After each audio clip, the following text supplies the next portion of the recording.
Welcome to the Mashup. Tell me whether I'm wrong or right. East or west, up or down, side to side. I sit to stand and fall to fly. Of all of my impulsive plans, pop and lock and salsa dances on demand. I follow leading off the map and stop the chatter, scream happily. As much as we love them, we need to recognize every once in a while that they're just fucked up in a lot of different ways. A wagging tail has to be one of the worst evolutionary decisions ever made on this planet. Like, oh, you're getting excited and you're just going to start flapping against things and knocking shit over. Like, in terms of survivability, doing things that give yourself away whenever you're excited is probably not high on the list of stuff that encourages your genetic lineage. I don't get it. Somebody explain to me how in the heck nature thought it was a good idea to have our little furry boys wagging their tails every time they got excited about something. It just seems like a great way to not have dogs anymore until we domesticated them. Mashup 140. You know, I never know what Tuesday's going to start us out with, but there you have it. Dogs wagging their tails, Mashup 140. I'm not going to explain to you. I got way too much stuff to do today, and dogs wagging their tails isn't where we're going today. No. Good morning, Joe Mama. Got here in time for Tuesday's rant. I'm curious, Joe Mama, were you expecting dogs wagging their tails? Was that a Tuesday's rant? It's more of a Tuesday question this morning. Happy Mashup 140. Welcome to the show. Thanks for joining us. Happy Airborne Friday, Jamie Sinclair and the military boys. Happy Airborne Friday. Even though he's supposed to be on here. Hey, you'd think you tell a military guy to be here at 1000 hours, everything would be fine and good. But no, I swear to God, ever since they put tampons in the men's rooms, our military has completely lost its damn mind. Yeah, Sinclair isn't here to defend himself or defend the Canadian military. He's so mad when he hears he's gonna beat the shit out of me. Well, we got an action-packed show this week, Tues. I want to hop right into the Code 6.5 story, and then we can bring in our first guest after we get through that. Bonnie, okay. Good morning from Padoka County. Good morning to you all. And I guess before we're going to talk Code 6.5 here quickly, and then we're going to bring in our guest. But if you're watching on X, you're watching on Facebook, you're watching on YouTube, Rumble, make sure to like, subscribe, make sure you're getting the notifications, and share us. Like, share, graffiti our logo on your town hall. There you go. Why would you say that, Sean? You're inciting vandalism. Anyways, get a rooster tattoo. All right, Coot 6.5. So Christopher Carbert, Anthony Olenek, of course, sentenced to 6.5 years.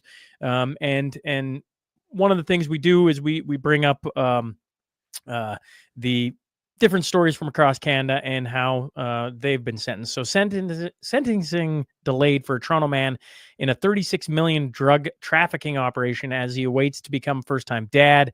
And this is Marvin Watson, 33, pleaded guilty to importing meth and cocaine, possession of meth for purpose of trafficking, laundering proceeds of crime, and possessing property obtained by the crime. Quoted in here was a lawyer who said, for a justice system to be effective, there must be compassion. There must be empathy. If we don't have that, what are we doing? That's not true. Just because you're saying something is the way it is doesn't mean that's actually legitimate. A justice system doesn't need to be compassionate. It could be compassionate, but it's not a prerequisite. Well, and there was no compassion shown to the boys and what they were. Yes. So it's this is an ongoing saga we're seeing across Canada of all these different like insane stories, and then it plays out. The justice system just plays out way different. So there's your. But it's important to be compassionate. Yes. Yeah. Well. Anyways, we're going to bring on our first guest because there's, this intends to resign thing has really been. Well, let's get into that in a little bit. Okay. Let's get our guest first. Okay. Well, she's been on the show quite a bit. I don't think anybody's going to be surprised. Kris Sims, folks. Kris Sims back in house to break down the debacle of our Canadian government. Intends to resign. I can't. Everybody's baffled by the word. Let's just go with the headline as an intro. Okay. Happy news. Happy news, folks. Kris, how are you this morning? Thanks for joining us. Awesome. This week has felt like a month. It's been a little busy. Yeah. I can just imagine. Can you walk us through this? Because, okay, he comes out, he does a press conference, intends to resign, not resigning, intends to resign, which I mean is kicking off a whole bunch of things. But walk us through this, because I called you almost immediately after it happened, and I'm like, okay, just lay this on my brain of what this actually means now for the next couple of months. So you're right. He's not gone yet. The door has not yet hit him on the way out the door, but he's intending to resign. So he came out and made an announcement saying he's going to resign once the new Liberal leader has been chosen. Now, what's super crazy is that this Liberal leadership contest now has to happen in this crazy narrow window of like the next 6 weeks. So we should have a new Liberal leader selected by their party. Okay, you have to be a supporter or a member, blah, blah, of the party to vote for the new Liberal leader and then the de facto prime minister. So we should have that person dubbed, christened, whatever, named mid-March. So middle of March, they should have their new leader named. Then it gets interesting because Parliament reconvenes from its prorogation on March 24th. So Trudeau will continue to be prime minister and leader of the Liberal Party until about mid-March range. Okay. So first, can you break down? I keep butchering that. Is it prorogue? Is that what it is? Prorogue. Oh It's man, a super weird word. I get Well, it. I go. it sounds like somebody who's a fan of 90s X-Men comics. Correct. Yes. Prorogue. I used to have a white streak in my hair for rogue. Exactly why. Nice. We're all speaking the same thing. The thing is, I get around the water cooler and everyone's like, "Is it pro? What is the word?" It's frozen. I'm Parliament just is pro frozen. this right? happening, boys, girls. Parliament is frozen. happening. Fair. Why do we have this? Like, what is the purpose of proroguing the government? That's yes. Oh, well, there can be a million good reasons for it and lots of political reasons for it. So the reason why we have it in our parliamentary system of Westminster is so that we can get a reset, for lack of a better term, in Parliament. And what always has to happen after a prorogation, after the freezing of Parliament or a pause, whatever you want to call it, is there has to be a speech from the throne. And that, of course, is supposed to represent the actual throne, King Charles III, because we are in a monarchy. We're in the middle of a great reset, folks. We are, but we are. People often say, "Oh, democracy, republic, blah blah." No, we are a constitutional monarchy.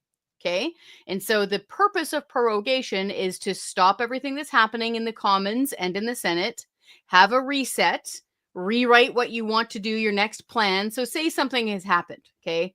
God forbid there's been an invasion or a war, something like that, okay? And you need to reset something, or even something more minor. Say there's been a terrible run on the budget or something has occurred, natural disaster, and you need to basically reset things. Maybe you need to do a cabinet shuffle. You need to rewrite your script for the next few years. You prorogue, okay? Then they come back and they give a speech from the throne, which is their blueprint, what they want to do, blue sky strategy, from literally the Senate. That's why they give it in the Senate. That's the red chamber. That is the crown's chamber. So that is the purpose of prorogation. Now, in modern day, and with the adults in the room here, usually it's used to take the heat off of a government, right? If things are getting too sketchy, if you think your government's going to get pulled down, if there's something crazy going on that is not really great, and you want to shut it down in Parliament, the prime ministers will prorogue. And pretty much every party has done this that I've ever seen. So that's what we're in the middle of right now. I did want to stress the good news here about this current prorogation is Bill C-63 is toast. So that was the so-called online harms bill. That's toast. And the only way you bring that back is if the next government has unanimous consent to bring it back at the stage it was in previously, and I don't see that happening at all. So there is a silver lining here. Silver lining, okay. And this is a gold lining, folks. And I'm sure I'm sure Twos has some thoughts, but I have one other thought. I just want to make sure because I'm trying. Okay, so prorogue government March 24th they come back. Okay, Correct. I know we can go through why proroguing is there and everything else, but whatever. Okay, it's there. This is happening. There's a whole bunch of things I just don't get, and politics it just seems so bizarre to me. But whatever. So now March 24th they walk back in. Trudeau says whatever he's going to say. Nobody's going to listen to a single cent. I assume what's going to happen almost immediately is somebody's going to get up and say there's a non-confidence vote. Everybody's going to agree because Jagmeet doesn't have, I got to get past my pension or anything like that. There's no reason at this point why there shouldn't be an election called like March 24th on that day or March 25th. I don't know the inner workings of like if it's got to wait a day or whatever. So, okay, election coming. How long after March 24th do we get an election? Like, is it a set amount? It's got to be as soon as there's a vote of no confidence. 4 weeks, 4 months. Are we waiting until October? days, Are we talking minimum. April? Give me the breakdown. Great question. So number one, it won't be Trudeau sitting in the front bench. So unless he surprises everybody and runs for leadership again and decides to stay on as leader, I'm not giving anybody ideas. So whoever wins. So this is what's a little bit weird. Okay. Wait a second. Can you imagine if every conservative went out, got a liberal membership, and voted Trudeau back in if he ran, so that he had to face the music? That would be something. Sorry, Kris. I wonder if you could draft him within the Liberal Party constitution. Anyway, so send that out to your flying monkeys, Sean. That is not my job. Okay. So whoever wins the next liberal leadership race, as long as they have a seat in Parliament, I'll get back to that in a second. If they have a seat in Parliament, it's going to be that person sitting in the front bench where you're used to seeing Trudeau. So it could be, Champagne, it could be Freeland, it could be Anand, it could be any number one of the members of Parliament who we are expecting to run. So that person will be Prime Minister. Okay. Because we don't obviously vote for a prime minister in Canada. It's not like the president. You vote for a party, and the party has a leader, and that leader is a cabinet minister, and they are the first cabinet minister for His Majesty the King. That's why they're called the prime minister, first minister. So that will happen. They're going to start sitting March 24th. Then they're going to have a throne speech on like the 25th. Like really soon. A throne speech is an automatic confidence vote.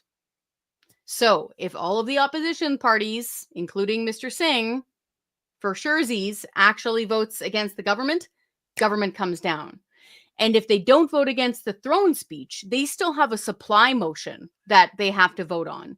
And a supply motion in this context is basically enough money to keep the functions of Parliament running for the next 3 months or 4 months. And that's also a confidence vote because it's a money bill. That's expected that same week. So get this timeline, okay? They get a brand new Liberal leader mid-March. They're sitting there, whatever, on March 24th, back in Parliament. Throne speech, supply motion, non-confidence vote, carbon tax hike. The automatic carbon tax hike hits April 1st. Can you imagine hitting the campaign trail after your government? And they all get raises. And they get raises. Thank you. Good one, Twos. And they get raises, automatic raises. Imagine hitting the campaign trail as the newly minted Liberal leader looking for re-election. Knock, knock. Who's there? Carbon tax hike. Can I have your vote? Good luck. It's going to be a wild few weeks. Okay. Is proroguing, how does that affect the clock for the pensions? Because I've seen a bunch of people talking about this, but nothing's really been all that clear. Oh, they're still members of Parliament. Yeah, it doesn't affect the clock. As far as I understand, it doesn't affect it at all. Okay. No, they're just cooling their heels. They're in reset mode right now. Kris, the little bit I've learned off of the leadership race in Alberta and Danielle Smith winning and then not being a sitting MLA, and so being the premier of a province but not sitting government, blah blah blah blah blah. Is there a possibility that somebody wins the Liberal election for leadership, sits as the prime minister, but it actually is not an MP? Is that possible? 100%. Yep. So the reason why, again, is because you don't need, now it's not typical, but the rules are, you don't need to run for the Liberal Party. Pardon? Just a membership? Yeah. And but you also need, $350,000. I think it's $350,000 Yeah. too. If William Macus can raise 150 grand as a doctor in Alberta in like what was that, like 2 weeks? Don't you think one of us yahoos should run for Liberal Party leadership and see if we could be PM for a day? Walk in. Anyways, I'm maybe I think they might have a candidate screening program. Like they might. You're probably right. Probably They do. don't even have a voter screening program. I'm just saying, you need 350 grand, and you need to be approved by like the party. So you're saying I would get approved? You're probably right. I'm you're just probably right. Throwing that out there. You may not get approved. So, but yeah, to your question, in all seriousness, say the former BC premier, who's a real player here, Christy Clark, runs for the Liberal leadership, and she gets past the whole French cultural thing and stuff, which will obviously be a big impediment for her. Say she becomes leader of the Liberal Party. She doesn't have a seat in the House yet. She'd still be prime minister, because you don't need to be a member of parliament to be part of the cabinet. There have been rare instances where someone is brought in to the cabinet, but they're not an MP. It still makes them a minister, though. Okay, that's it. Just bizarre. But my brain may have skipped if you said the exact thing I was thinking on timeline. Okay, so anyone in a Liberal Party, as long as they're approved and they hit certain things, this reminds me of the provincial race. So it's the same on a national race. It's similar. Similar. Yeah. My one question then finally is, okay, timeline. If I got elected to the Liberal spot, everything you just laid out on things that are going to happen, hitting the old dusty trail, I'm like, oh man, that would suck. So I would try and buy myself as much time if I was actually serious about this. Is there a way that we could have an election in October? Is it like as soon as it's triggered, it's 6 weeks? No, you can drag that out. So who decides that? Is the longest it can be? Pardon me? Would you say 2s? I think 3 months is the longest campaign can go on for. Yeah, the Harper campaign in 2015 was long. It went all summer. So remember, and we had the vote on October 19th that year. So we assume, or I assume, I shouldn't say I assume that it gets triggered, March 25th, and by April 25th, lack of a better date, we have an election, and that's not the case. So who decides what the timeline is? I believe it is in consultation between the Prime Minister and the Governor General in that case. So it always has to come between. So it's whatever the new person wants. The funny thing about the implication, nobody talks about the implication whenever these diversity hire check boxes, no merit appointments that Trudeau makes. The implication behind it is that they're aware that they don't have their job because they're in any way noteworthy in that particular field. They have it at his whim. And because of that, it can go away at his whim. And so people like Brenda Lucki, for example, what Trudeau wants, Trudeau gets. Mary Simon, what Trudeau wants, Trudeau gets. And then that way she can keep flying to Paris for $67,000 worth of hotels in 5 days. Don't forget the ice limos that we spent in Iceland when she was being driven around in all that rapture. And then there also, what is it? The airplane food, beef Wellington, beef carpaccio. Yeah. So folks are living well. That might change because, of course, Prime Minister Trudeau is on his way out the door, and we want him to take his carbon tax with him, by the way. He's on his way out the door, and the new Prime Minister probably won't be in the job for that long. So the loyalties might be a little bit different there. My hunch, in all seriousness, is that we will have, so say they're back, I'm looking literally at my calendar right now. If they're back March 24th, if they have a throne speech, say on the 25th in fall, and then you count, it's usually on a Tuesday. An election is usually on a Tuesday. So I would say it's going to be April 29th or May 6th. There's the prediction here on the mashup from Kris Sims. Kris, do I have to let you? We got another guest sitting in the back. Do you want to stick around, or I know your days are busy? It's up to you. I should probably jump back off the horn here because I'm trying to kill the carbon tax this week. And what's really fascinating is, if you can believe it, a lot of Liberals are now saying, you know what, maybe this whole carbon tax thing has been a disaster and we should get rid of it. So that would be a very smart thing for them to say. Wait, well, then I feel dumb for asking this. How can you kill it this week if government's not? How is that possible? Because it's a regulation. They don't need to be sitting. So Oh, the amount, man, so the existence of the carbon tax is there, but there's actually no amount written in. So they could simply stop collecting it with like a quick order through council through regulatory changes. They just need to tell their departments to stop collecting it. So keep in mind that during prorogation and during an election campaign, frankly, all the ministers, they're all still ministers. Like all the staff are still there because, God forbid, aliens invade. We still need the foreign affairs minister to walk out onto the mountain to talk to the aliens. So we still have all the government is still running. They're just not sitting in the House or the Senate right now. So we could kill it this week. What gives you hope, just quickly, what gives you hope you could kill it this week? Because it is absolute kryptonite. And any Liberal Party leader that wants to hang on to the carbon tax is committing political suicide. Because, like I said, the guy. Go ahead. Hand up, Okay. Twos. Yes. Kris is awesome, but the problem is that she's throwing out so many great points that I'm just like, I'm not going to interrupt. Here's the thing: is that if global warming and climate change and all of this stuff is the single greatest existential threat that we face today, bar none, but it's not quite important enough for you to be willing to update your resume, I think you're probably overstating things a little bit. I'm just bringing in QDM. QDM sitting in the background. QDM, welcome to the show. I wasn't told yes, about. welcome to the show. Sean, Twos, Miss Sims, I'm your biggest fan. I'm very nervous being on this with you. Well, it's okay because she's going to leave right away. Yeah. I'm going to head out. I love your I'm kryptonite. Oh, yeah. She keep bringing up things. I'm like, well, we got to talk about that. You can't do this to us, Kris.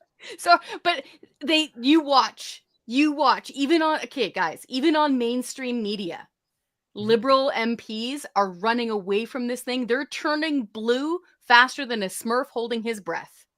Like, all of a sudden, they're talking about fiscal discipline. And, I haven't heard them talk about capital gains yet, but they're talking about killing the carbon tax, man. They're running to the center as fast as they can.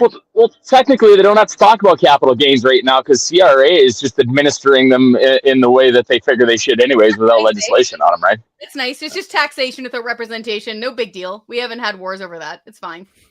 Yeah, we need to start kicking some Ottawa tea into Lake I can't imagine how Liberal would ever flip-flop on a carbon tax because, how do you take away your only talking point from an election that you're actually getting back more money than you pay? I mean, wouldn't that be what you'd run your whole platform on? You watch. They could fix the economy if they just raise the carbon tax higher. No, they're going to run away from this thing. Guys, this has changed before. Okay, just a little fun story. Way back a million years ago, when the carbon tax first started in British Columbia in 2008, and it was the BC Liberal government that started it, which, by the way, was then later led by Christy Clark, who was a huge carbon tax cheerleader, okay? She gave the template for the carbon tax to Trudeau. So do not let her say that she doesn't like it now. So, fun story. When the BC Liberals brought in their carbon tax in British Columbia... Revenue neutral. It was never revenue neutral. For 1 year it was, because they did a corresponding income tax cut, but they started cooking the books shortly after that. It was not revenue neutral. So they brought in the carbon tax. The opposition NDP, I kid you not, campaigned against the carbon tax. They called it lipstick on a pig. Their slogan, axe the tax. The NDP, kid you not. The late leader, Jack Layton, of the federal NDP, was opposed to the carbon tax for very principled reasons. Because he said you should not be punishing people for heating their homes. You should not be making everything more expensive, especially for poorer people. Like, this is not okay. That was the old NDP. They changed like that. And keep in mind, very recently, the Conservative Party, remember the previous leader? 2011 or 2021. 21. He was bringing in his own carbon tax, but telling you it was a fee or a levy and giving you completely flip-flopped on it, right? Yeah, there wasn't a single Conservative candidate who was allowed to run if they weren't supporting the carbon tax. That's right. And they hated it But they still did But it. they shut it up. They shut up and went along with it anyway. So that's a great thing, by the way. If you happen to be in Western Canada, you talk to your local member of parliament and be like, well, square this circle for me. Was this temporary madness, or do you really mean it now? So to that point, you watch, all of you guys, this, I guarantee you, a prominent liberal leadership candidate will say, I've never met the carbon tax. Who are you talking about? You're 100% right. Yeah, absolutely. You know, Kris, there's a reason why we love having you on. And There's many reasons. There's a reason why you're going to be on stage again at the Cornerstone Forum come Calgary May 10th. There's a reason why when we do federal live election coverage here with the Mashup that she doesn't realize it yet, folks. But Kris will be joining us because obviously you could tell she's left us all speechless. And then you keep rattling off such great points. I'm like, well, just keep talking. I've got a whole show here, and I'm just gonna throw it right in the dumpster and just let this carry on. I feel like for the federal coverage, we should have a panel that's like her, Carson, and Franco. That'd be fun. Yeah, a little Canadian taxpayer roundtable.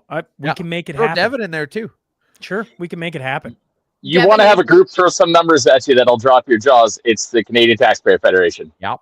Every time. Thank you. It's Devin, by the way, that's working hard on the capital gains. I haven't looked at that all week because I've been trying to kill this carbon tax all week, but capital gains tax hike, he's a lawyer and he's got a background in economics. So that hasn't passed through, right? Like no, me and Two's talked about this last week. Through, and then it got dropped when everything prorogued, and Revenue Canada said, "Fuck you, I do what I want." But Kris, that doesn't make any sense. Revenue Canada was doing it before they prorogued. Yeah. So this is it's a major issue because it is taxation without representation, and people are super mad about it. It's taxation without legislation. Big time.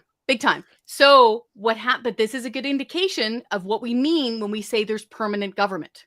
Okay, there are departments and entire apparatus in Ottawa, Gatineau, that area that just churn on as usual. Like these departments with their longtime staff, they see political staff and politicians as like, oh, you now, I'll just wait you out because you'll eventually leave because I'm permanent government because we got to keep the lights on here. Now, you could argue that was usually an understandable sentiment because you got to keep payroll going at Treasury. You got to keep the lights on. You got to keep, income taxes. All that stuff has to keep rolling. So they just took it upon themselves to keep on rolling with this, but not so fast. So we're definitely pushing on that one. But that's Devin's baby. But this is what happens when you have like elected officials going in with the mindset that they are going to change things and they're going to make a difference in what's happening in government. And then they run up, it's provincial, it's federal, it's everywhere. And then they run up against the bureaucracy that is the actual government. And eventually they just get into a war of attrition and every politician loses every time. It's very seldom you'll see somebody win. This is why, sorry to jump back in and be a hog, but this is why Pierre Poilievre said that to Jordan Peterson when he said, I'm paraphrasing, I can't do this by myself. Y'all who are so upset about politics right now, you stay in the arena because I'm going to be up against this, and this. That's exactly what he meant. Well, here's the great thing. We're not going anywhere, right? So like you think about we've had lots of chats, Kris. Well, actually, so is Twos and me and Q about the rise of people being engaged in politics. And it shows like this, and it's people such as all of you being involved in it and breaking things down and keeping it, politics is pretty confusing, honestly. Like you ask me questions about hockey and like the NHL and the AHL and how things work and somehow the entertainment of hockey breaks it down. And you're like, oh yeah, that makes sense, even though it's super confusing. And I look at politics and I'm like, it's happening right now across Canada. There's more and more shows every day that are focusing on it and bringing people in and making them more and more involved in our political landscape. So when I heard Pierre say that to Peterson, I was like, oh yeah, that isn't going away. I think it's just ramping up, frankly. I could be wrong on that, but from what I see it being more and more people being engaged. Yeah, big time. And this is where it's at. And it's a good thing because we have to be able to, one, help politicians when they're doing the right thing. And we have to push and remind politicians when they seem to forget what they're supposed to be doing in there. Now, it sounds like if Pierre Poilievre gets elected, it's going to be more of the former. Like he's got a whole bunch of things he's promised to do, scrap the carbon tax, work on balancing the budget, capital gains. I think he's on record for capital gains. Cancel the firearms grab. stop all the censorship. Like CBC. The CBC. CBC, defunding the CBC. Huge. Here. Yeah. I've got bumper stickers now. Isn't that beautiful? This is on my truck. This is on my Chevy. And I love it. Can we get those at taxpayer.com? Not yet. But DM me and I'll send you one. Okay. I'll just Sorry, slide into your DMs. Slide into my DMs. Chris, thanks for hopping on and doing this, and for everything the Canadian Taxpayers Federation does. And I mean, like, specifically you're just such a wealth of information. Ever since I ran into, I forget, was it 2022? I want to say. Yeah. And then you came to Edmonton. Enjoy having you on every time. And well, we'll look forward to whenever this election gets called. And we're certainly going to have her on the election live coverage, folks, that it's going to be happening here. And just appreciate you giving us some extra time this morning. Normally, I run through this, and I told Twos before we started, I'm like, we're going to give Kris as much time as she wants this morning because I'm like, rightfully so. I'm so you don't even have to with everything run it government. by me. The answer is yes. All seriousness, you folks keep me sane and give me hope on those long road trips because I just binge all your shows. So thank you all, gentlemen. Oh, perfect. Thanks for everything you do, Chris. Yeah, thanks again, Chris. Now, while we're waiting for our next guest, QDM, thanks for hopping on. You hopped on, and then you did exactly what we did. We're like, well, I'm going to sit back and I'm going to listen to Chris talk. I'll listen to Chris all day. Now, we had a listener go, "Hey, Q, where's Blue Ball? Where are you at today? Where are you at?" I'm on the side of the highway at the pullout by Kit Scotty right now. Oh. All right. Yeah. You couldn't drive an extra 5 minutes to drop in on the studio? I reached out to Sean and I said, "Hey, let's meet up for coffee," and he just gave me the bar treatment. He's just like, "Well, like I got a lot on the go." I'm like, well, sorry, I apologize for texting you. You know, yeah, I'm on my way to Towfield. We're doing a 4-H fundraiser in Riley tonight, so I got to go to town truck, not Blue Ball, because the day cab does not allow you to pack all your gear with you and all that good stuff. And let's be honest, you don't want to drive that far in a day cab bobtail, and it sucks, man. Now, I want to ask you about intended resign. I'm sure Twos does as well, but instead of leaving them in the background, I'm going to bring in our next guest, and then we're going to ask you about intended resign and allow this to carry on. So welcome to the Jim Sinclair. Thanks for showing up on time, eh? On time and on target. Up the Happy John. Friday, boys. Yeah. Up the John. Cheers. Now, boys, the reason for bringing everybody on was obviously the start of the week. We had intend to resign, and everybody's thoughts on this. Kris Sims has broken down kind of what's going to happen over the course of the next couple of months, and and an election is coming no matter what, whenever it gets announced for the actual date. Whether it's in October, it's in April, it's in May, it doesn't matter. We have an election coming. We're going to have a new prime minister. We're going to have a new leader of the Liberal Party. QDM, I thought I'd start with you. What are your thoughts on intend to resign? And certainly feel free to hop in at any point, gents. Yeah, I intended to build 6 miles of fence this summer. I intend to work out at the gym every New Year. There's a lot of things I intend to do. It's a matter of what do we actually get done.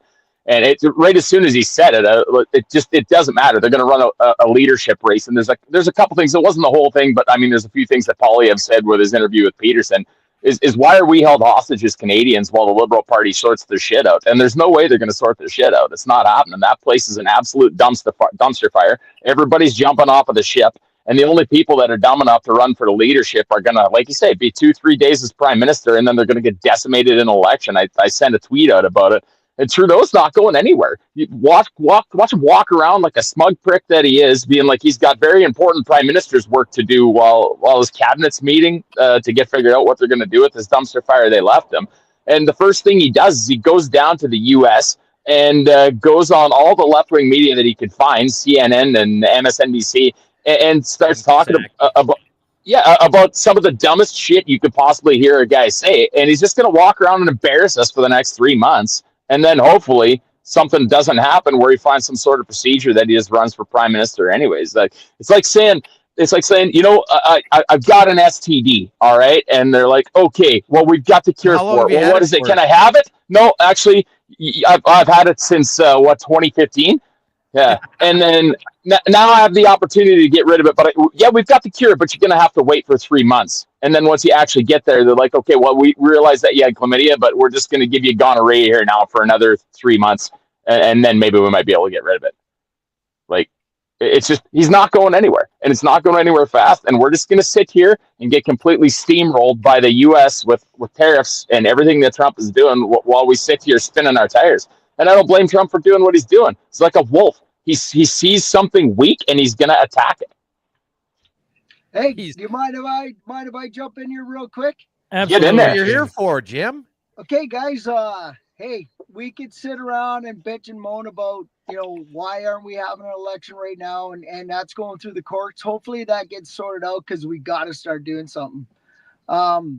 There's one thing I've learned is, when shit starts going south, you start looking around you to see who's there to stand with you, and sometimes you gotta just look within yourself and make things happen. Our nation's been through this before: the War of 1812, the Boer War, World War I, World War II, and our nation has stood up and has come together and did some pretty incredible things. We had the third largest Navy after World War II. We had the second largest Air Force behind the Americans. We as a nation we're built for this. This is going to be our defining moment as Canadians, and we're going to get through to the other side, and we're going to be better for this. Trump's doing the right thing. He's got to protect his nation. They gave away the Panama Canal for $1. China owns the Panama Canal. They can't get their military or their supplies through the canal anymore. The Northwest Passage is an easy play for the States. They haven't let us control our own north for years. It's time for us to start building ships in Quebec and in the Maritimes. We can fucking build icebreakers and start controlling that Northwest Passage. Yes, oil and uranium and all the other resources are important to the world. That Northwest Passage is going to be the key to the success for this nation. And as a paratrooper back in the day when the Airborne Regiment was around, that was our primary task, was sovereignty of the North. We got to get off our fucking ass and stop blaming everybody around us. We created this situation by being weak and having politicians run our government instead of having leaders run our government. And we got to start fucking bringing leaders into play and forget about their skeletons that are in the closet, because they're going to be the ones that get us through this. We got to start working on our textile industries that used to be in Manitoba. We got to start looking and selling within and to other trading partners that want to work with us, and not fucking China. When we put a tariff on Florida oranges, doesn't mean we buy it from fucking China, because it's just going to be poison anyway. We got to start figuring out how to work with the rest of the world. And Trump's protecting his nation. That's his fucking right. Well, we have a right as taxpayers and citizens of this beautiful country to start protecting ourselves and let's fucking earn it. Like, if they're going to cut off $300 billion a year to Canada because they want to try and economically take us over, well, fine. We'll find fucking a way to get around that. But crying and bitching and moaning ain't going to do it. So there's lots of smart people out there. This is going to be a defining moment for Canada. And we're gonna come out on the other side of this great, because tough times make tough men, and you're right, Jimmy. I want to bounce two things off you, Jim. Number one, I mean, the amount of energy that we actually do ship down to the States. I don't know if Trump 100% knows what he's talking about when he's like, we actually don't need anything that they have. If we stopped shipping what we ship just in crude oil down to the States right now, they'd be in almost an energy crisis. But secondly, Jim, what's your thoughts on RCAP? Like, we have let our Air Force and our air superiority that we once had in Canada completely decay. And under Harper, we were supposed to make a deal on F-35s that was completely trounced and trampled by Trudeau. And now we've made the deal again. We just seem to keep spinning our tires. Yeah. Well, what you're saying, Northwest Northwest Passage, 8 times the cost. First thing we do, we hire back, like, we get Hillier back, all these guys back that have been forced out of the army or out. We fucking fire everybody in NDHQ because they're all fucking corrupt or wokeism. Like they're fucking going in the wrong directions. They're not trying. Hillier's a gem. Yeah, fuck, he's awesome. I had the great opportunity of bodyguarding him actually for a short period of time in Afghanistan in 06, and I got to know him there. But anyways, just a fucking beautiful guy. We take over our country again. Like we got to stop hiring all these left-leaning fucking people that say they're doing the right thing for our country. When you're hiring 5 foot tall RCMP officers to go and defend our communities in the north, that's ridiculous. Like we need to get back. Hey, that being said, I have fought some very short bull riders, and they are tough little bastards. So you got to be careful. Sometimes height isn't everything, but I hear you. Well, hey, I'm fucking 5'6", but I'm 10 feet tall, full of solid steel and sex appeal. I get it.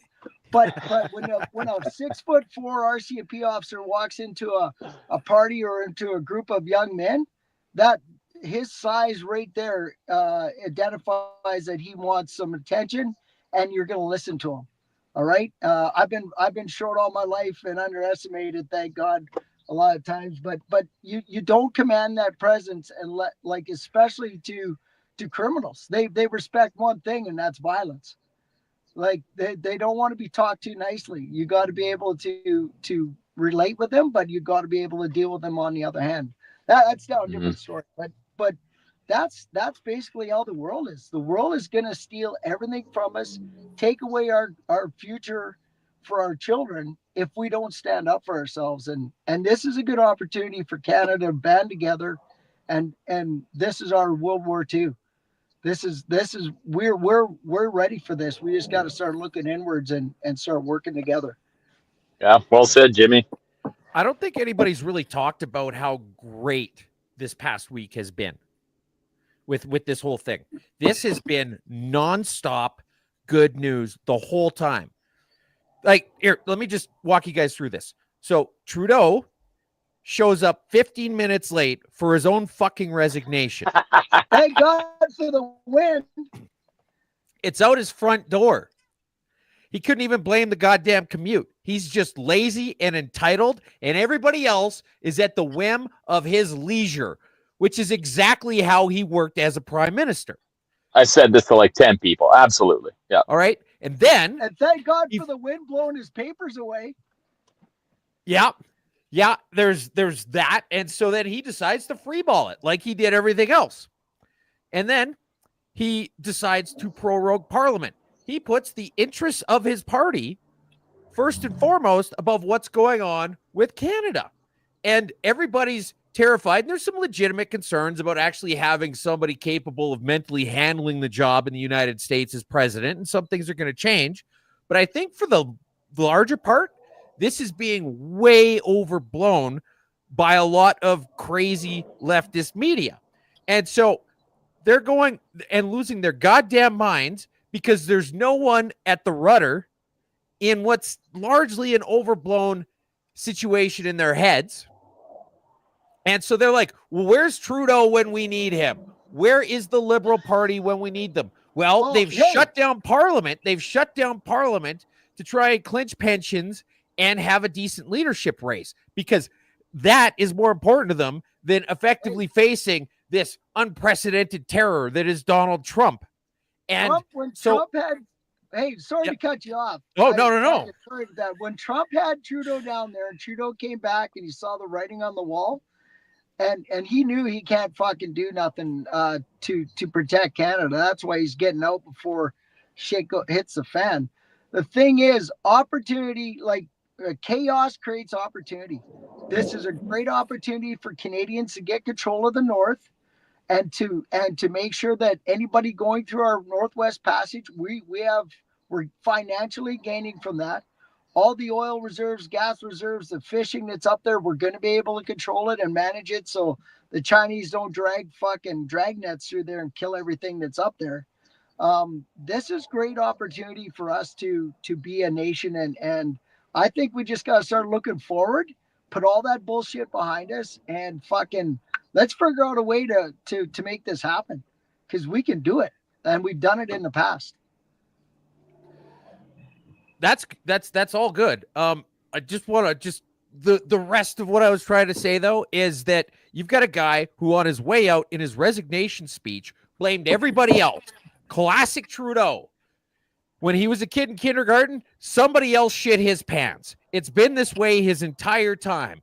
He backs down when things get difficult. He shows up fucking late. He can't be bothered to take any of this shit seriously. And when push comes to shove, he puts the interests of the politicians ahead of the citizens. And this has just been this one big snowball. It just keeps expanding. And the longer everything prorogues and the more everybody gets hysterical about this, the longer and longer and longer it's going to be before anybody in this country even thinks of voting Liberal ever fucking again. And I am here for every second of it. I just want to say this is probably, and I think the audience would agree, the quietest Twos has ever been on a show. So he is going to get his rant in, and it doesn't matter who's going to stay. I've been sitting on the side, or me and Twos have been doing the show for 140 straight weeks. And I tell you what, when Kris Sims was talking, Jamie Sinclair, QDM, he's quiet as a sheep, well, maybe not a sheep, quiet as a mouse. And he's like, they got great points, but I'm going to get my point in. Twos, I love you, man. I love you, man, on this side, but it is funny. I love it. Mashup what did I say? Yes. I gotta go. But, I love you fuckers. Let's stop looking in the rearview mirror and let's look forward and let's go out there and make this nation great. Jim, thanks for Jimmy. on. Yeah, thanks for coming on. Always a pleasure, yes, everyone else. Man, I'm not gonna be able to stick around much longer here either, boys. I feel like I'm gonna get sideswiped in this pull-up, but I do got to get making some miles. So. No, we'll let you out too, Q. We appreciate you giving us some time. Yeah, get back to your regular programming, hey? Yeah, that's right. And I'll bet you next time I roll through Crossfield, Twos won't stand me up.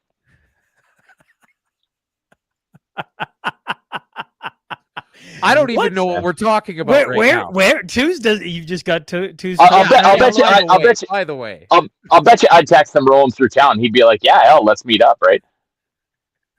Are it's you? Fine. Doesn't hurt. QDM. No, I'm not. Thanks for Peace out, boys. hopping on. Take care. Oh man, later. I don't even want to do anymore. I'm just like, that was great. Can we just cut the roll right here? Kris Sims lit it on fire. QDM lit it on fire, and then Jim Sinclair lit it on fire. Yes, and then Twos lits it on fire. But I had to wait.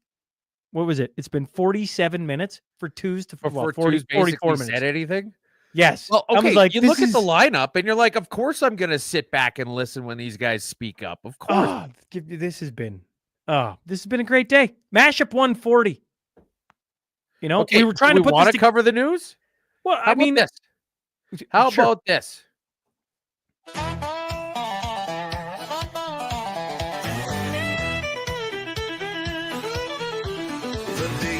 I cracked a beer and laughed till I turned red. No more drink box water things or the nonsense that he said. He taxed the rigs, he killed the farms, called our oil a disgrace. While he sat in gold with silver spoons, a smug look on his face. Good riddance, Justin, don't look back. The country's had enough.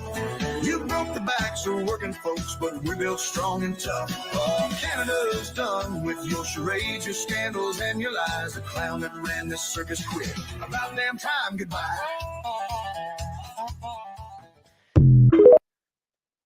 Who is that? Twos who's singing that? That whoever that is, like fantastic. If anybody knows who it is, 403. Yeah. So somebody in Alberta. We need to get a hold of that. Whoever does anybody in the watching this know who sings that? Because if you do, drop their name, hit me up, all right? Like that's a great little tune. And by the way, from the rant before, Jack says Twos is right. LOL, keep up the good work. And Sandy says best mashup ever. But man, we had a lot of interesting stuff this week. I know, I know. You tell me what you want to do because we have like 40 things, and I go, okay, all right. Well, what do you want to do with the last 20 minutes of the show? Okay, you know what? Let's make it 10.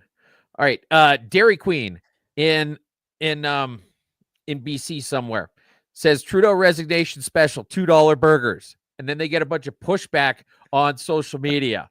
And in their defense, they didn't really think this through very much. Like, you've got Vicky Campbell saying, I'm never going to set foot in another Dairy Queen. Bullshit. You weigh 600 pounds. Here's the thing. If you're Dairy Queen, your target market is people who don't give a shit about how they look. And that is overwhelmingly the left right now. So maybe you do it in your other businesses.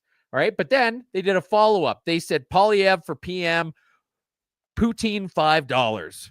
And so that's the way you fight back against cancel culture. When someone says, oh, I'm going to boycott you, or we should cancel this, or whatever else, you'd be like, fuck you. I'm going to do it even harder. That's the right answer. That's the right answer. Trudeau, we touched on it before, his idiot trip through safe leftist media. Here's him saying, marching against pro-immigration in Montreal. You know, it's a good day when even the Communist Party comes out for democracy. See, he was against pro-immigration when it went against him. You had David Ebby's chief of staff getting a $279,000 payout for 2 years of work. Let's see here. The tax needs to be reexamined. Look at this. This is Andrew Coyne. And I've talked about how much I can't fucking stand this guy. And right now, the legacy media's stance on Trudeau is, we all knew he was a vapid piece of shit the whole time. Bullshit. Either one of two things is true, because you never ever talked about this stuff. This article, he talks about the blackface. He goes through this guy's whole sordid history. This is a fucking 2,500 word essay about how much Trudeau sucks. And he's never breathed one fucking word of it in the last 9 years. So one of two things is possible. Either one, you just figured this out now, which means you're a shitty fucking journalist. Or two, you knew about it before and you were fucking lying, which makes you a shitty journalist. So pick which shoe you want to wear. Neither one of them are going to be a comfortable fit going down the road. All right. Here is Andrew Coyne following up with this. Justin Trudeau is the kindest, warmest, bravest, most wonderful human being I've ever known in my life. And I want to talk for a second about the fact that he keeps talking about how evil Trump is and how mean Trump is and how he believes in Canada. We need to stand up for Canada. He's got 4 fucking flags in his profile, and none of them are this fucking country's flag. If these leftists actually gave a shit about what Trump was saying about annexing Canada as the 51st state, if they were even remotely serious about it, they would have like Canada Strong in the bottom corner of their picture, and all of their bios would have the Canada flag in them, because it's a meaningless gesture, and there's nothing more important to these fucksticks than meaningless gestures. Do I want to keep going?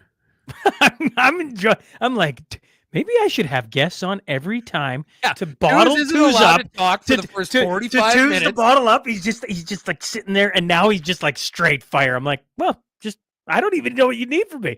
Just rant about the news. I'm Liberal Party here. has Anybody else enjoying this? If you're enjoying it, please share.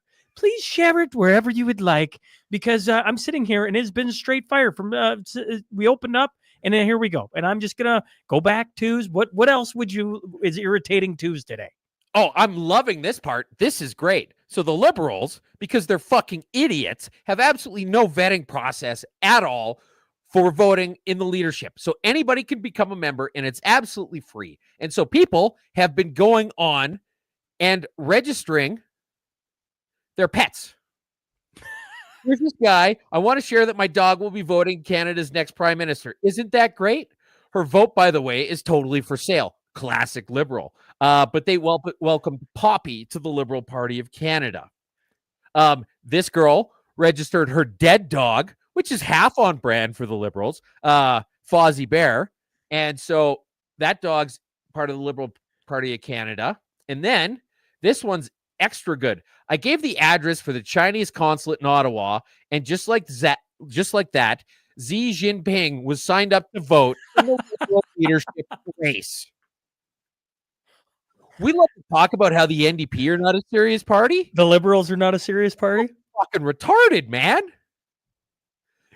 Okay, the only person who is confirmed to enter the leadership race right now is Chandra Arya. And if you've never heard of him, it's because you've never heard of him. He's done absolutely nothing noteworthy. He's a member of parliament in some place I had to look up. It turns out it's in Ottawa, and it's called Nepean. And for those of you wondering, the only confirmed person running in this election has less than a 1% chance of winning his fucking seat.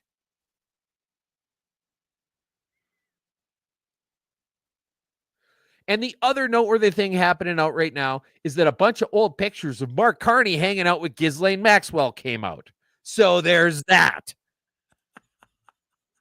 Yeah, I did see that. All right. I'm like, when you talk about this week too as being like complete gold, you know, it's we tried in the background before we get to the next headline. We tried to do something Monday night, and I could not find a babysitter to save my life.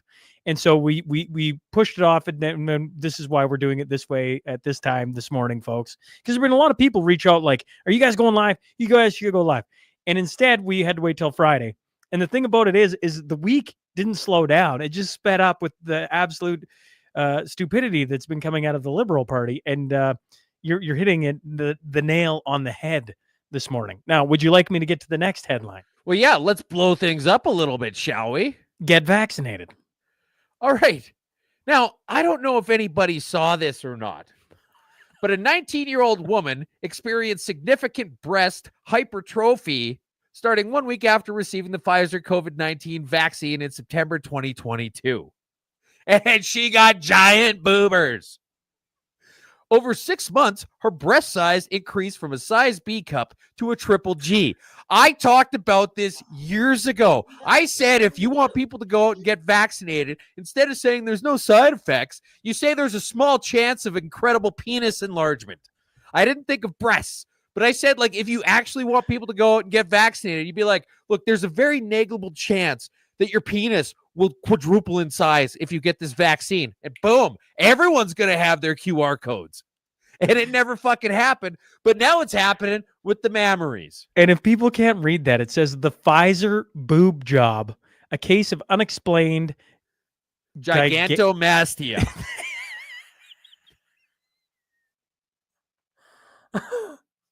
Oh. No, it's like the saying goes, marry the ass, vaccinate the boobs.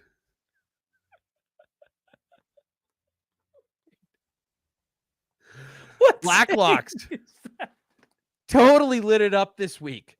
Dissenting voices, even just one, can weaken the power of a normative belief. Blacklock series, they had to wait 2 or 3 years to get this access to information stuff to come out. Yes. Examine $19.4 million digital citizenship initiative to counter misinformation. The government stalled the release for 3 years under access to info. I'm just going to go out on a limb here and say, if you're a government employee and you're doing something that you want to push back on access to information requests about, what you're doing is fucking wrong. Stop doing it. Don't do that anymore. If you're like, well, you know what? I think it would look bad on us if people knew we were actually doing this. Stop fucking doing it. Can you show? Yes. Yep. No. Show this one. Criticizing the city's response to the windstorm and fires. He says officials should have been more. Now, it spread so quickly. Oh, and no, the wait. real issue to me is should have been more prepared. The real issue to me is twofold. We've had decades to go remove the brush in these hills that spread so quickly. And the second is you got to have water. And my understanding is the reservoir was not refilled in time and in a timely manner to keep the hydrants going. So that's a failure, whether on DWP's part or another city agency. But this is basic stuff. This isn't high science here. And it's all about leadership and management that we're seeing a failure of. And all of these residents are paying the ultimate price for that. Despite what you have heard from Caruso, no firefighters have told us that they are running out of water. And let's Here go out comes the to best Gigi part. Just wait. Gracia. She is live in Pacific Palisades. I know your signal's not the best, but Gigi, what can you tell us? Well, firefighters have told me they have no water on this. We may be able to. Like know what? literally, nobody here's has the thing. told us we got no water. No firefighter said thing. that. First thing I'm that just- comes out of the reporter on the boot. Like, come on. Here, I just want to That's point Fox out. News. That isn't CNN. That's Fox, for Pete's sake. I just want to point out real quick. Here's where the fire is. Okay, guys? You know what the blue part right next to where the fire is? Sean, do you know what that blue part is? The blue part of the map? The map. I'm gonna assume it is water twos. I mean, it's like Arrested Development. Well, the blue part's obviously land. Jesus Christ. You've got a fire going on right next to the ocean, and you can't figure out how to put it out. All right. Interesting development in BC. The Conservatives are launching an investigation. They've got several signed affidavits talking about chicanery and corruption in the one riding that won by 22 votes several days after the election happened. Now, it's so weird. It's crazy. When we covered this, we were like, they're doing everything they can to make it look like they're cheating. So are they trying to just goad people in, or are they really fucking cheating? It looks like they're cheating. It looks like they're cheating.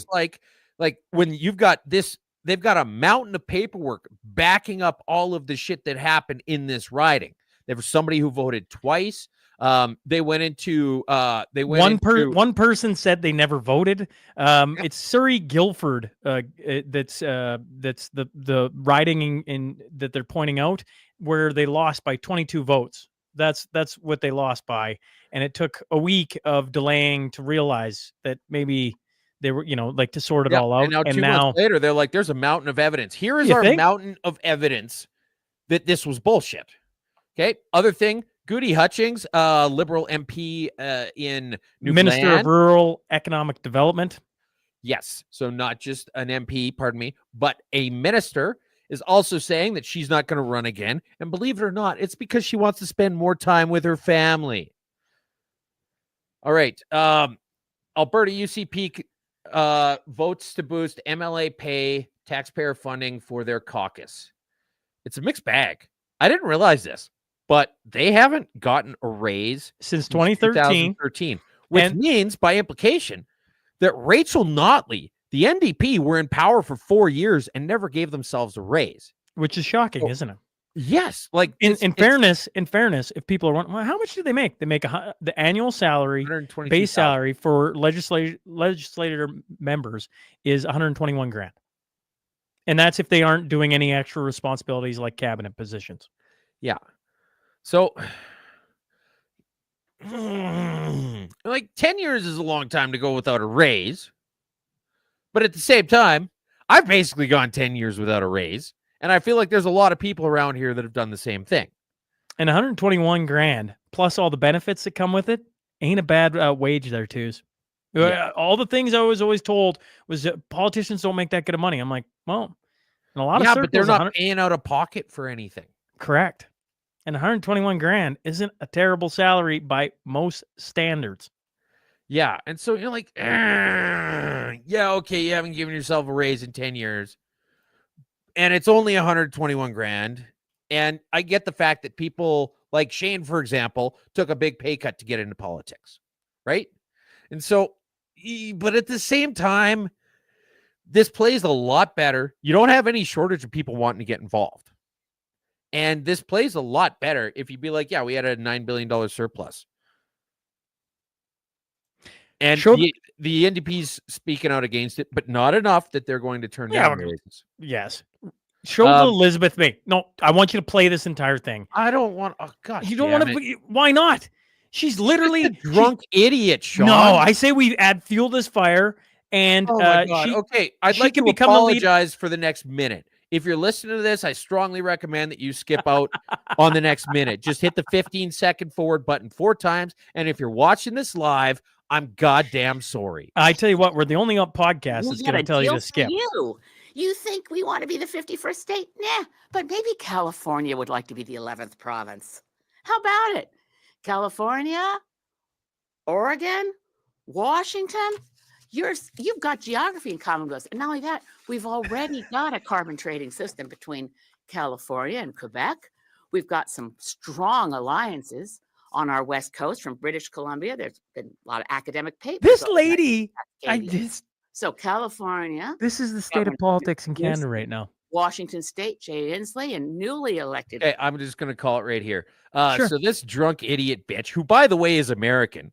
You have an American serving as a member of parliament who's actively campaigning to merge the fucking countries together. We're not talking about foreign She wants to interference threaten here? Donald Trump by taking California, Washington, and Oregon. That's what she wants to threaten. How is that a bad thing? You couldn't That's give what them I'm saying. away.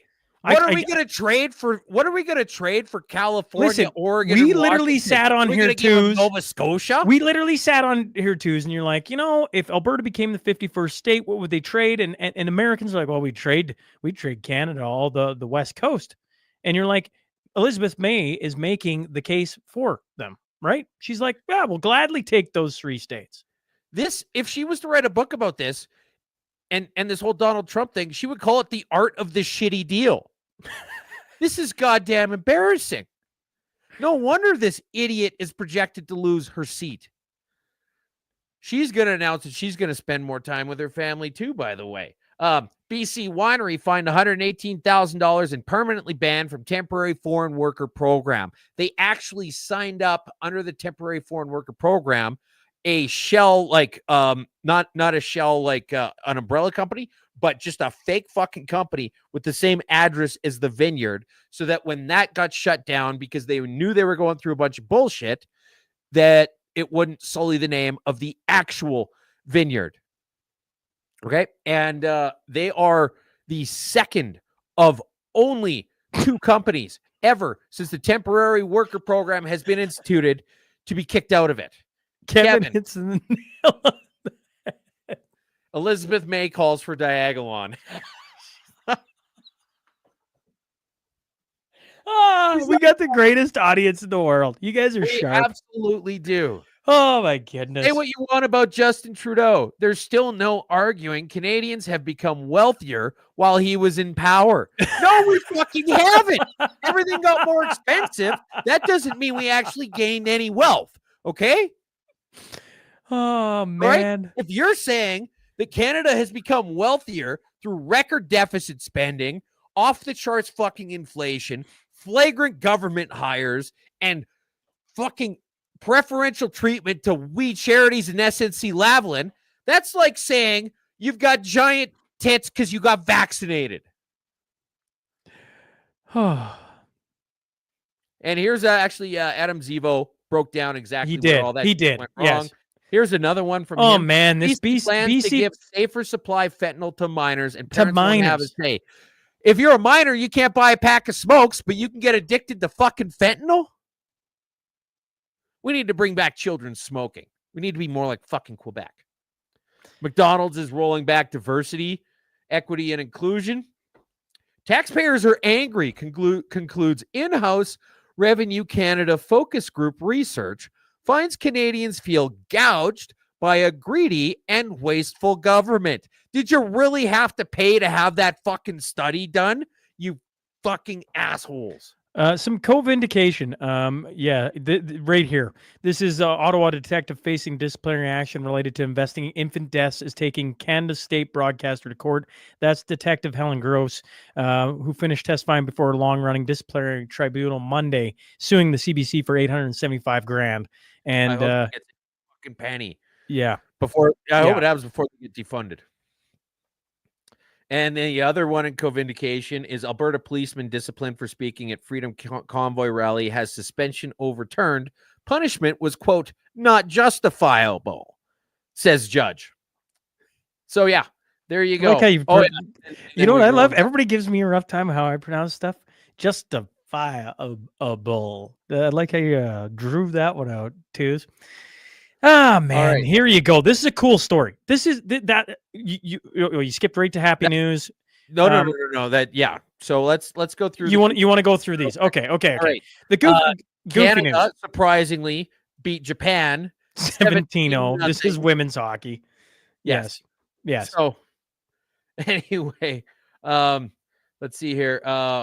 Karen Bass telling where to get info and help. This is with forest fires. All this can be found quoted at URL. You can't read the teleprompter. Who put that on a teleprompter? Apparently I got it in there twice. And then here's the thing with these California fires is it's the same stuff that people have been talking about in Jasper for years, except California is doing it too. Yes. Now the whole place is literally that's my thought too. I know there's a lot of different thoughts on what actually is going on there, but part of it reeks of Jasper, right? They're not doing anything with their forests. No. And so now a forest fire started. And you got a bunch of, go back to Liam Parfit and all the guys who came on to talk about what happened with Jasper. And now you look at California and the same thing is playing out. And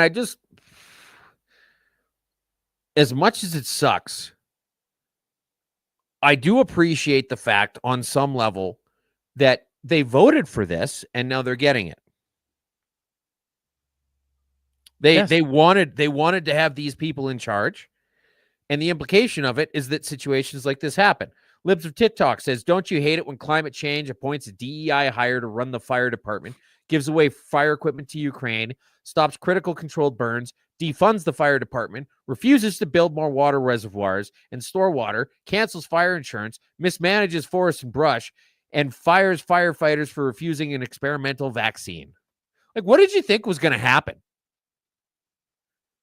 Iran is speaking out in solidarity with Canada about the proposition of being annexed. Iran is prepared to assist Canada, Mexico, Panama, Greenland against U.S. aggression and terrorism. Iran is saying this. I love this. So when people were talking about the whole DEI stuff going on in Los Angeles Fire Department, this lady who's a journalist says, "You are a miserable fuck." And then Riley Gaines, God, what a woman, jumps in and says, "Where's the lie, though?" And she shows an article. It says, "Firefighting is mostly white and male. A California program aims to change that." Shit. It's not showing up now. But Max Fawcett wrote this horrible fucking article for the National Observer about how Justin Trudeau has done more for the oil and gas sector than any other prime minister in decades. And he got fucking whammied on Twitter for it. Oil tanker moratorium, impact assessment act, greenwashing bill, emissions cap, clean fuel registration or regulations, EV mandate, rejection of Northern Gateway, Saguenay LNG and Nova Scotia offshore drilling, death by 1,000 cuts of energy east and tech frontier, tripling costs of Trans Mountain Pipeline, carbon tax, methane regulations. I would also say the fact that the only way that the pipeline could get built in this country is if the government bought it.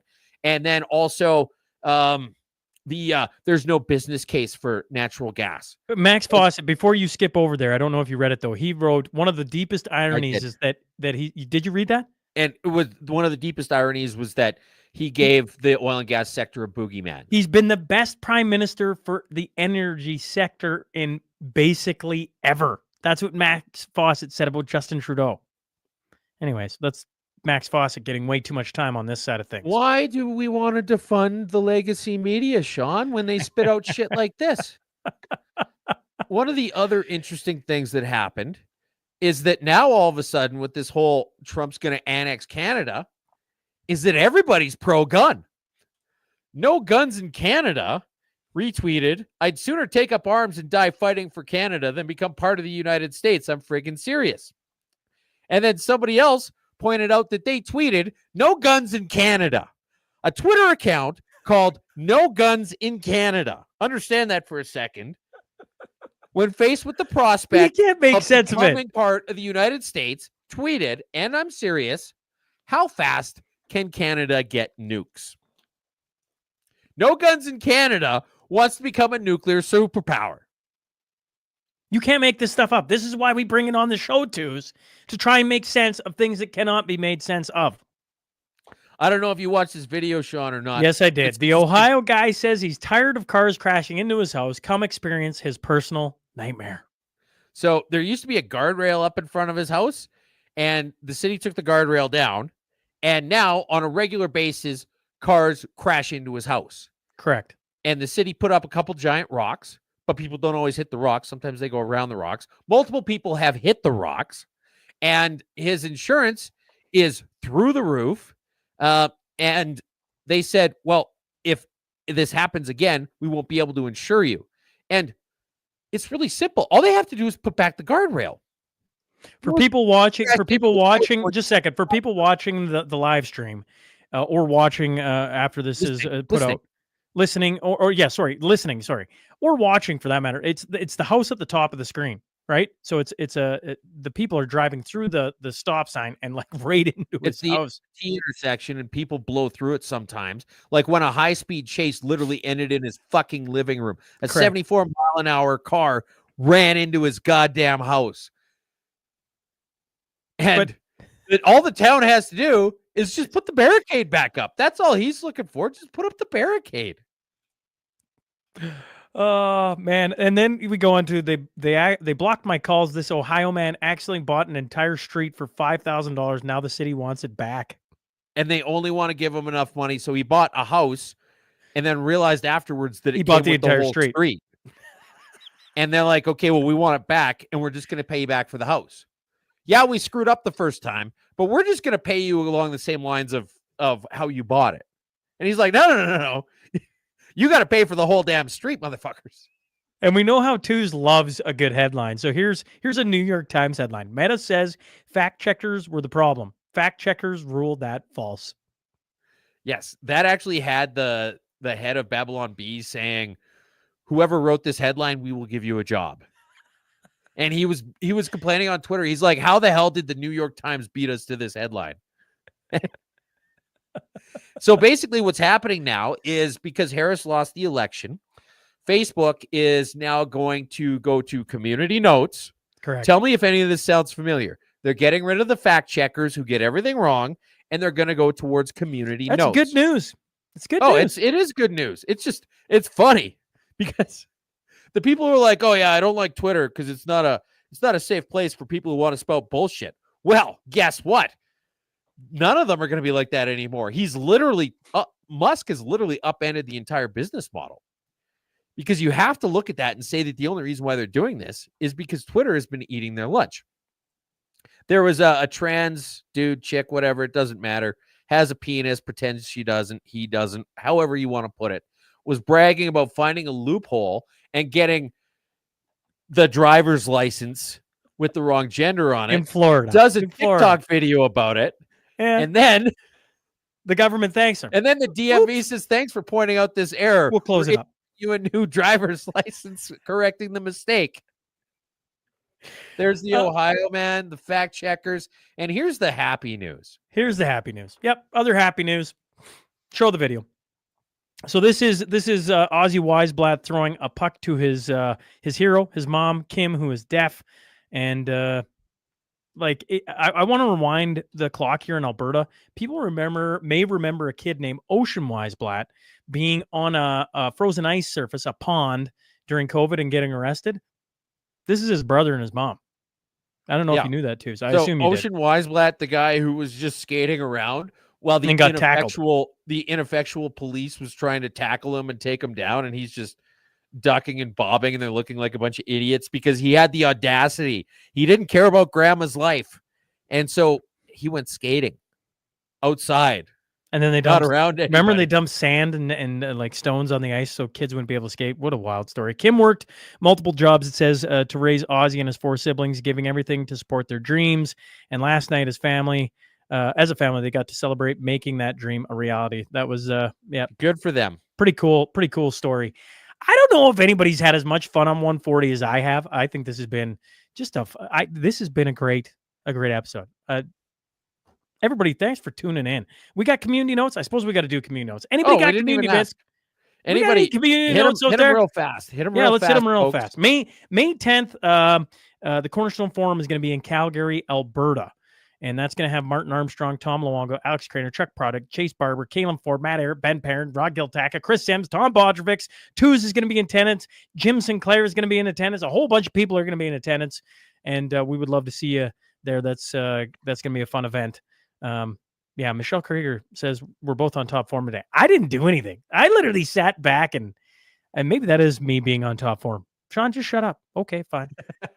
I mean, if it works, I don't know. I found, I mean, it was tricky because I had a few things I wanted to say, but when you got an all-star lineup, you're just letting them go. And then you're like, okay, I'm going to jump in here.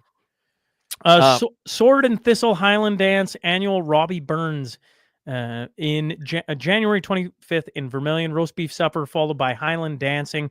Must purchase tickets in advance. Tickets available at Irma Co-op and Fantasy Flowers in Vermilion. That's Trisha Rue. So there you go. And then Joe Mama says one of the best episodes of Mashup ever. I mean, it was mostly other people, so I don't know what that says about us. And Zane chimed in, way cool for the Oceans family. I agree. That is a super cool story. And we appreciate you all hopping in here this morning. No kidding, Zane, right? Trisha Rue, this looks well worth the road trip. Thanks for all hopping on. Twos, any other final thoughts on 140 other than it being a ton of fun this morning? I mean, that's it. Yeah. Thanks everybody for coming on. Yeah. And we're back here next week, 10 a.m., same time, same place. 10 a.m., as I learned through Jim this morning, Alberta time, Mountain Standard. And just a reminder that whenever obviously in March, when this election gets announced, one of the things we do here on the Mashup is we're going to do live election coverage. And you best believe we're going to have a live election coverage to be remembered when it gets announced and on the day that it happens. So make sure to tune in then and mark that in your calendars. That's going to do it for us, folks. We're going to slide out of here, and we'll catch up to you guys next week. Twos? See you later, buddy.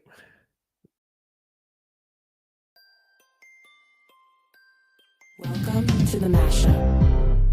Tell me whether I'm wrong or right. East or west, up or down, side to side. I sit to stand and fall to fly. Of all of my impulsive plans, popping, locking, salsa dances on demand. I follow leading off the map and stop the chatter, scream happily. Welcome to the Mashup. Welcome to the Mashup. Welcome to the Mashup.